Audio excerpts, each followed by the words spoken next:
படிச்சது 5 நிமிஷத்துல மறந்துடும். எனக்கு மட்டும்தான் அப்படியா? மட்டும்தான் இந்த பிரச்சனை இருக்குதுன்னு நான் பயந்தே போயிட்டேனா?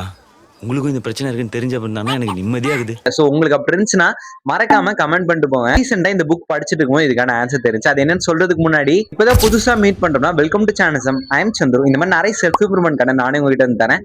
ஆனா அது உங்ககிட்ட வரணும்னா நீங்க என்ன ஃபாலோ பண்ணியிருந்தா தான் வரும். சோ மறக்காம ஃபாலோ பண்ணிருங்க. அப்படியே இந்த இமேஜ் பாருங்களே, கோனாட்ட இருக்கா, இது பேர் தான் கோன் ஆஃப் லேர்னிங் சொல்லுவாங்க. நம்ம என்ன படிக்கிறோமோ அது 10% தான் ஞாபகம் இருக்குமாமா. இத்தனை வருஷம் இது தெரியாம படிச்சுட்டு இருந்தோம் பாத்தியா. 20% காதால எது கேட்கிறோமோ அதான் ஞாபகம் இருக்கும். அதனால டீச்சர் சொல்றதுல சீக்கிரமா மறந்துடுது. 40% நம்ம கண்ணால பார்த்து காதால எது கேட்கிறோமோ அதான் நாங்க இருக்கும். இதனாலதான் மூவில பாக்குறதுல சீக்கிரம் ஞாபகம் வந்துடுது போல நம்மளுக்கு. இன்னும் நம்ம எக்ஸ்ட்ரீமா ஒரு 60% 70% போகணும்னா நம்ம சொல்லி தரோம் பாத்தீங்களா அடுத்தவங்களுக்கு, அதான் நம்மளுக்கு ஞாபகம் இருக்கும் போல. அதனாலதான் நம்மளுக்கு சொல்லி தரவெல்லாம் பாஸ் ஆயிடுறான், நம்ம ஃபெயில் ஆயிடுறோம். எப்படி 90% எப்படி நான் வச்சுக்கிறதுனா ரியல் டைம்ல அதை பண்ணி பாக்குறோமோ அதான் 90% ஞாபகம் இருக்கும். என்னதான் படிச்சாலும் மண்டேரியிலேயே சொல்றான் பாத்தீங்களா ஒரு ஃப்ரெண்டு, அவனுக்கு மறக்காம சென்ட் பண்ணி விட்டுருங்க. பாய்.